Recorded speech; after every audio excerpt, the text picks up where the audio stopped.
हाय दोस्तों, नमस्कार। मैं आपका दोस्त महेंद्र सिंह स्वागत करता हूं दोस्तों मुकेश महेंद्र एजुकेशन चैनल पर।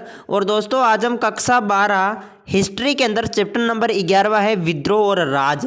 ठीक है, तो इतिहास का आज हमारा चैप्टर नंबर रहने वाला है दोस्तों 11वां चैप्टर है दोस्तों 11वां। ठीक है, चैप्टर नंबर 11वां है दोस्तों और चैप्टर का नाम क्या है?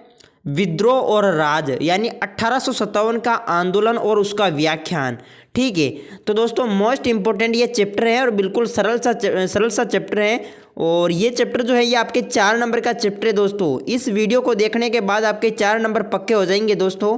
ठीक है, तो ये मैं ब्लूप्रिंट के अनुसार करवा रहा हूँ। और बड़ी खुशी की बात तो ये है दोस्तों कि इतिहास के अंदर 15 ही चैप्टर और मैंने 11 चैप्टर करवा दिए हैं ब्लूप्रिंट के अनुसार। ठीक है, तो आप सभी क्वेश्चन को अच्छे से याद करेंगे। मैं इंपॉर्टेंट क्वेश्चन को ही सिलेक्ट करके लेके आ रहा हूँ आपके सामने।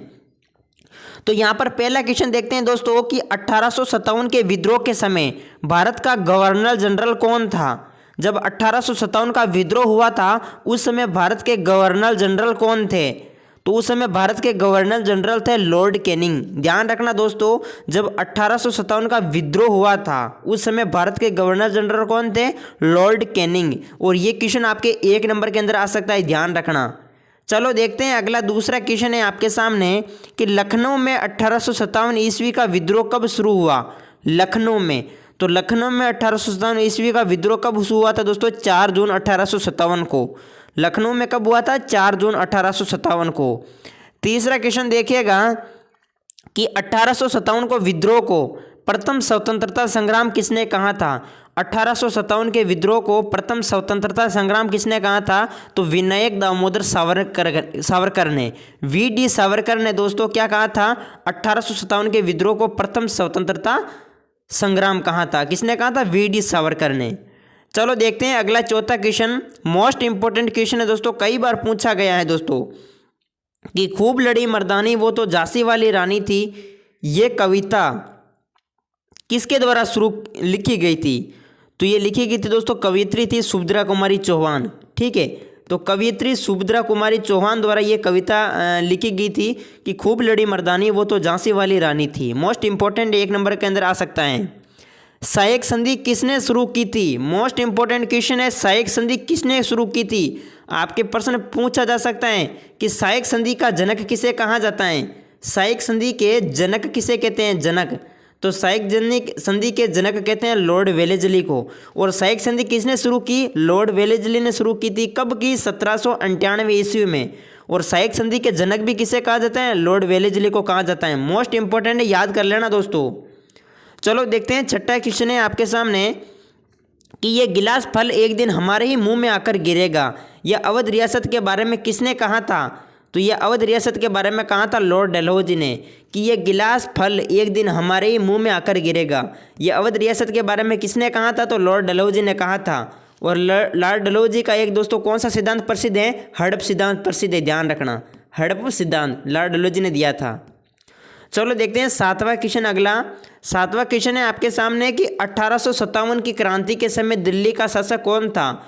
यानी कि जब 1857 की क्रांति हो रही थी उस समय दिल्ली पर शासन कौन कर रहे थे?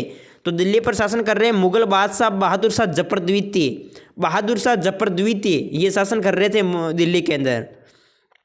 8वां देखिएगा कि 1856 ईस्वी में विधवा पुनर्विवाह शुरू किया था। किसने विधवा पुनर्विवाह जो है वापस शुरू किया? तो लॉर्ड डलहौजी ने। लॉर्ड डलहौजी ने विधवा पुनर्विवाह जो है वो शुरू किया था।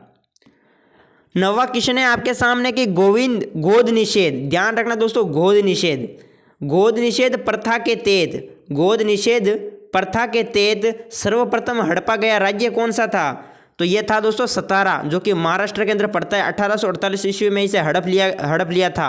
तो ये गोद निषेध प्रथा के तहत हड़पा गया था। ठीक है, गोद निषेध प्रथा के तहत सर्वप्रथम हड़पा गया राज्य कौन सा था? तो सतारा, महाराष्ट्र, याद कर लेना। 10वां देखिएगा, कुप्रशासन का आरोप लगाकर किस रियासत को हड़प लिया गया? कुप्रशासन का आरोप लगाकर किस रियासत को हड़प लिया? तो अवध रियासत को हड़प लिया था दोस्तों। ठीक है, ध्यान रखना, ये भी मोस्ट क्वेश्चन है। 11वां क्वेश्चन देखिएगा कि 1857 की क्रांति के समय विद्रोह कहाँ से शुरू हुआ?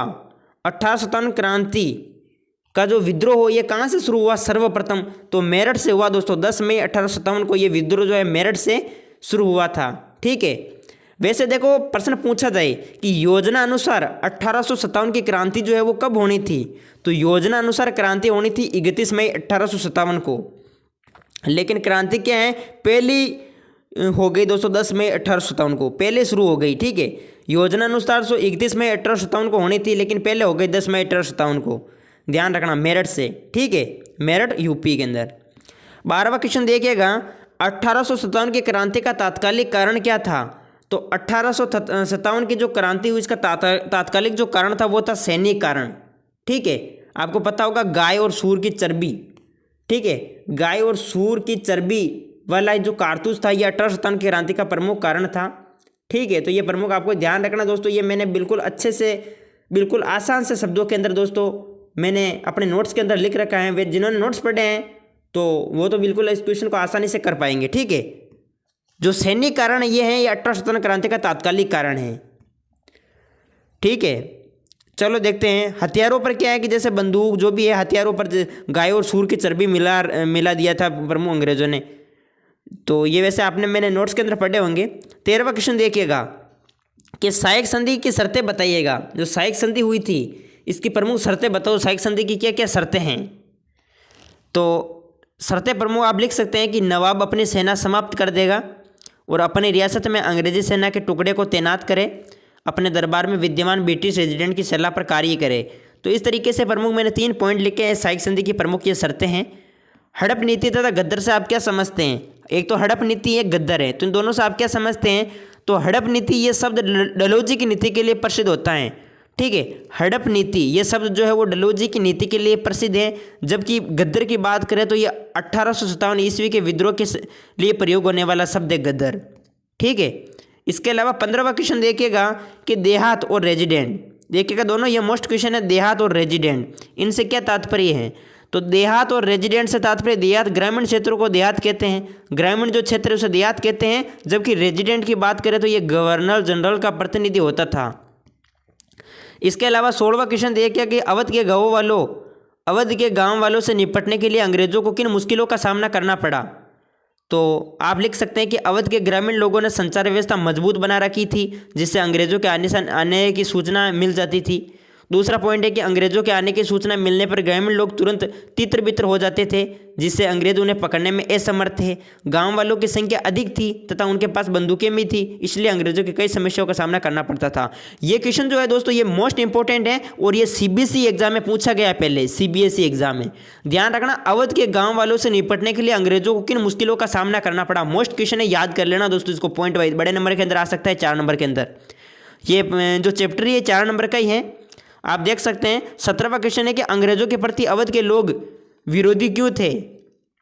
तो आप देख सकते हैं अंग्रेजों के प्रति अवध के लोग विरोधी क्यों थे। तो अंग्रेजों द्वारा अवध पर अधिकार करने के बाद जैसे ताल्लुकदारों की ज़मीनें छीन ली गई, सेनाएं भंग कर दी गई, किले नष्ट कर दिए गए। ये भी क्वेश्चन मोस्ट है और ये भी पूछा गया है पहले।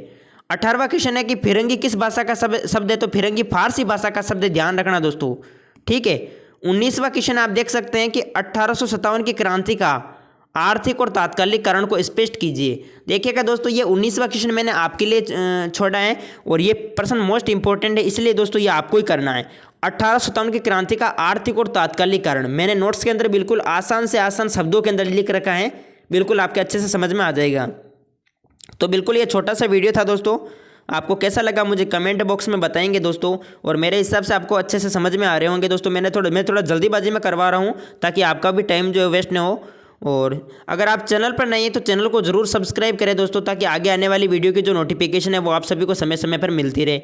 चैनल को सब्सक्राइब कर लीजिएगा और अच्छा लगे तो लाइक ज़रूर करें। और बाकी मुझे आप सभी अपने कमेंट बॉक्स में जो है अपनी राय ज़रूर देंगे कि आपको वीडियो कैसे लग रहे हैं। ये ब्लूप्रिंट के अनुसार मैं दोस्तों इंपॉर्टेंट क्वेश्चन करवा रहा हूँ। ठीक है, तो ये चैप्टर आपके 4 नंबर का है। अगर ये क्वेश्चन आप अच्छे से याद कर लेते हैं तो मेरे हिसाब से आपके 4 नंबर पक्के हैं, कोई काट नहीं सकता है। चलो दोस्तों, मिलते हैं आपको नेक्स्ट वीडियो में, तब तक के लिए जय हिंद जय भारत।